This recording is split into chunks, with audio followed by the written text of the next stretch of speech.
Briahna seems to have gotten into a little scuffle about free speech with Democrat-turned-independent candidate RFK Jr. Briahna, I'm just shocked to hear that you're feuding with someone on Twitter.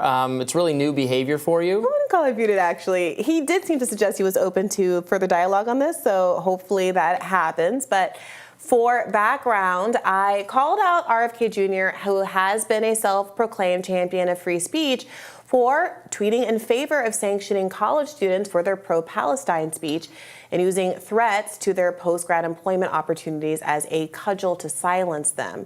Now, RFK Jr. responded saying, "I support the freedom to express all protected speech. I encourage respectful discussions from all sides of the Gaza crisis. I don't support bullying, harassment, intimidation, and discrimination that has inspired fear in Jewish students and caused some to stop wearing yarmulkes on campus. The First Amendment does not protect such conduct on campus. Administration should crack down on it. I look forward to talking in person."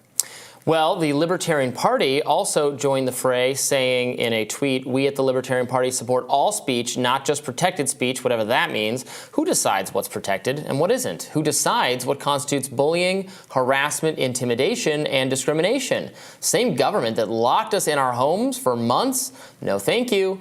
Bobby, you're falling into the exact same trap that was used by your opponents in an attempt to silence you. Hopefully the overwhelming backlash that your reply has sparked will get you to rethink this terrible position you have taken." It's a pretty strong statement from the Libertarian Party, which in the past has applauded a lot of what RFK Jr. has had to say on lockdowns and COVID and other topics, although has been critical of him from the get-go on some of his really unlimited support for Israel. The Libertarian Party, many libertarians, myself included, just kind of oppose foreign aid as a general principle. So to be clear, what we're talking about here is RFK Jr., he retweeted a tweet from Bill Ackerman. Now, Bill Ackerman's tweet is very long. He's the CEO of Pershing Square. He did one of these kind of essay format tweets that's very, very, very long. He talks about what he feels like is Harvard University's institutional failures to protect Jewish students. His own daughter graduated in 2020, and interestingly, in this screed, he says he asked her, "What was anti-Semitism like on campus when you were there?" And she said, "Non-existent." However, to him, that is evidence of an emerging crisis, not of a status quo of safety that I certainly experienced during my time there for Jewish students. I never heard any concerns or complaints along those lines. But if you get way, way down to the bottom of Bill Ackerman's post, he talks not just about what he thinks are generalized concerns at Harvard, which was fair and not necessarily implicating any free speech rights, but what he thinks needs to be done to Harvard students as a consequence. And this is where we get into the argument that I'm making that now RFK Jr., perhaps he didn't read to the bottom, but that he is tacitly endorsing this kind of behavior. So Bill Ackerman writes, "Because Harvard students are notoriously focused on their job and career prospects post-graduation, disciplinary actions by the administration for failure to meet the university's standards for appropriate conduct that become a part of the student's permanent record should serve as an effective deterrent to overt anti-Semitic acts on campus. No law firm, corporation, or graduate program will hire or admit an anti-Semitic or racist student," et cetera, et cetera. So he is endorsing, in a way that Vivek Ramaswamy did not endorse, the idea of using career threats, et cetera, as a cudgel to kids down the line. Now, you might say, well, if they're legitimately anti-Semitic, then why do we care? Another problem with this article, this essay that Bill Ackerman posted, is that it's just him characterizing things as anti-Semitic, many of which specific instances have been disproven. For example, there was this argument that pro-Palestinian protesters were getting physical and like pushing away Israeli pro-Israel protesters. The reality was that there was a lie-in, like a die-in, that pro-Palestine protesters had done at Harvard Business School, that then Israeli pro-Israel counter-protesters had come and started stepping over people and disturbing the people lying on the ground. And then the HBS pro-Palestinian students used like sheets so that they didn't come into contact with them as a protest technique to nonviolently try to usher them away from the folks that were lying on the ground trying to conduct a protest. So those kind of events were cited as evidence of anti-Semitism, as well as a subjective view, and I'm sensitive to this, people subjectively feeling unsafe, feeling like they don't want to wear their yarmulke or otherwise display that they're Jewish. I'm sorry that they feel that way, but is their subjective feeling a reason why we should have policies that punish students, especially when the definitions of anti-Semitism, as we've seen, have been so subjective? Sure, I agree that, he says, RFK Jr. says bullying, harassment, intimidation, bad. Yeah, I think those things are bad. And it's already campus policy. Whether they violate the First Amendment is another matter, and that's where unsurprisingly, since I am a member of the LP, we got to be really careful. The Supreme Court has drawn very clear lines, and a whole lot of speech is protected. It has to really rise to a level of threats of violence, specific plans for violence, before the speech becomes unprotected. Now, certainly, if Harvard can also implement policies that are somewhat probably not necessarily First Amendment compliant. If there's, I guess this would violate, is just defacement. Like if students are going around and, spray painting Nazi swastikas on Jewish students' dorms, their campus should do something about that, and it should investigate and discipline the people You should be expelled for doing that. You should be expelled. I don't think anyone's saying otherwise. Yeah. Right. So I will note that nobody is making an accusation of that kind. I think it's perfectly fine if you want to take the view that the kind of activism you're seeing from the pro-Palestinian side is anti-Semitic. You have the free speech right to make that claim. You just have to be a participant in that. You can have your protest that says they're anti-Semites. They can have their protest that says you're genocidal. Like, that's what the college campus is. It's where heated rhetoric is taking place and political organizing, and that's the way it's supposed to be. And there's no safety and protection for that. If it goes beyond that to people are being violently threatened, or they're facing violence, or they're facing property defacement, or they're facing harassment of the nature that they're not allowed to speak, where you have an event where where a Jewish person or a Palestinian person is supposed to speak, and then the event gets canceled because people turned off the lights or disrupted it. You can't do that either. So there are very clear rules. There's actually nothing to argue about because these rules have been adjudicated over and over again. Those of us who pay a lot of attention to the campus speech issues know, there's an advocacy organization, FIRE, that swoops in if it gets violated and explains to the university why they can't do X and they have to do Y. So I've been down this road. We've been down this road so many times. There's not a lot of new to debate over what's allowed and what's not. A lot of speech and behavior that might make you uncomfortable is in fact allowed, and we got to be super against giving license to authorities, or especially the government, to sanction more of it. They don't have that authority. Yeah. They lack that authority. And in fact, what's interesting when you get to this Bill Ackerman stuff, there's a lot of stuff that I think that supporters of RFK Jr. wouldn't co-sign, and so that it is curious that RFK Jr. himself co-signed it. He argues that the Harvard Office of DEI basically is not sufficiently broad, big, or inclusive. That's a red flag there. He says that it does not specifically support Jewish or Asian or non-LGBT students. That feels made up.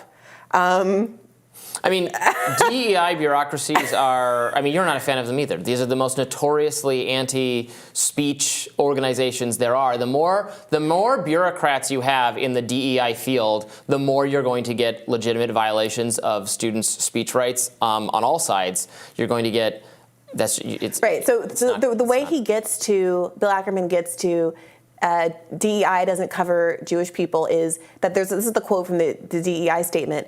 We actively seek and welcome people of color, women, persons with disabilities, people who identify as LGBTQIA, and those who are at the intersections of those identities from across the spectrum of disciplines and methods to join us. There's been a lot of debates about this over the last 2 years, cutting in both directions, but didn't Whoopi Goldberg just get in trouble for saying that Jewish people weren't people of color?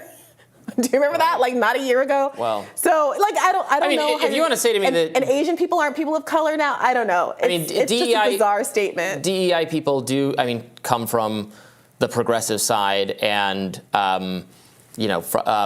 criticism of Israel is obviously a big progressive issue. So I'm open to believing that there could be a blind spot in the DEI apparatus, but the entire DEI apparatus needs to be dismantled. I'm asking the specific question. From that sentence, Bill Ackerman has derived the idea that DEI excludes Jewish people and Asians somehow from the experience.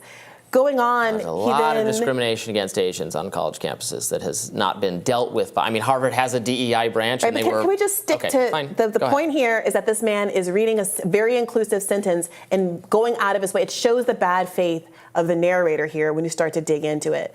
Moreover, Harvard did launch an anti-Semitism task force in the wake of all of the protests and things that have been happening since October 7th. And his complaint about that is that not enough people knew about it.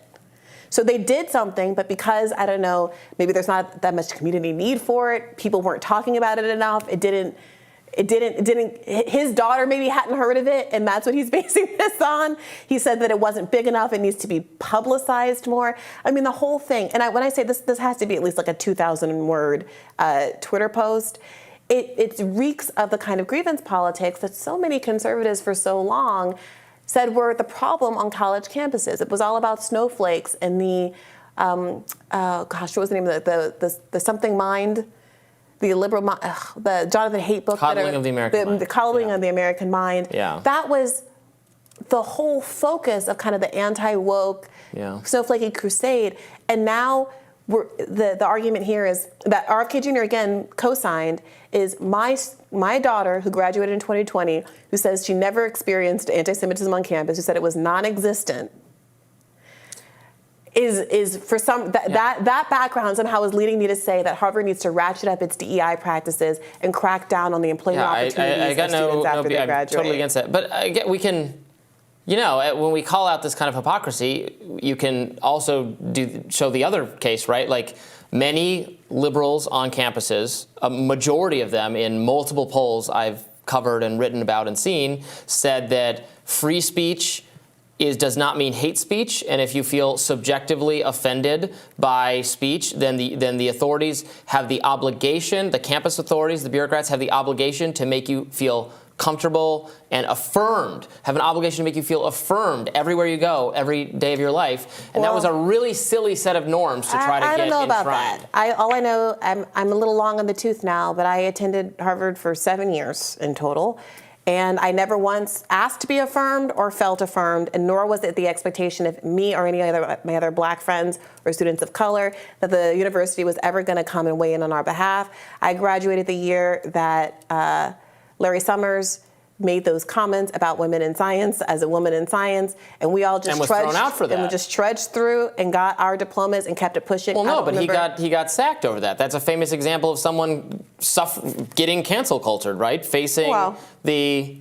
Sure, I'm talking about the experience of students on campus. Right, I'm saying their experience was corrected by that. That was the action they wanted, right?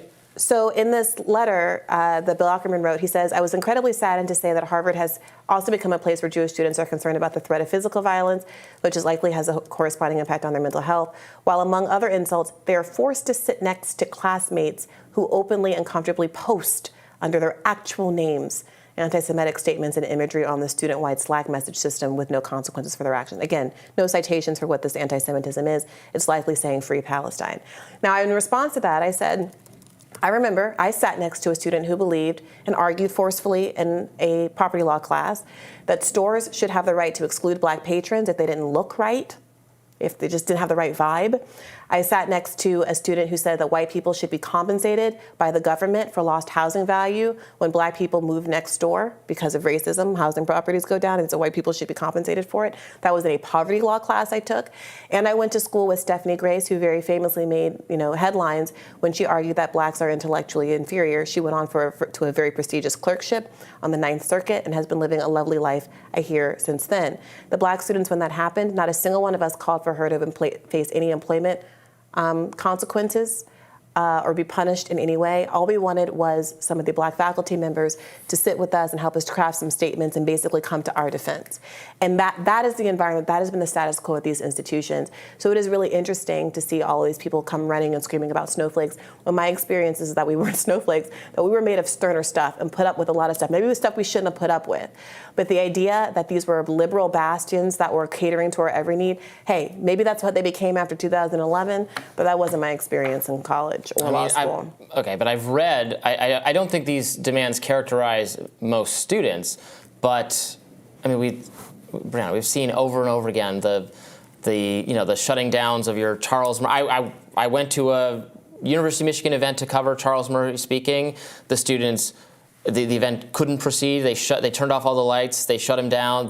Like that kind of thing happened to Heather McDonald and Christina Hoff Sommers and Milo. Remember that whole stuff? I mean, there was an endless parade of conservatives trying to speak on campus. Students, angry activist students, saying this is hate speech and can't be allowed to continue. I really hear you. But I do feel like you keep straying away from this question of someone here is complaining that their student has to sit next to in a class, not whether people protest the speaker. That's a different conversation that I'm happy to have at another time. But this is a conversation about RFK Jr. signing on to Bill Ackerman's statement in which he says his kids shouldn't have to sit next to someone in class with a different political opinion as obviously. them. And that is dangerous. That is absolutely not what college is supposed to be about. No disagreement. Yeah. All right. Stick around. We're rising after this.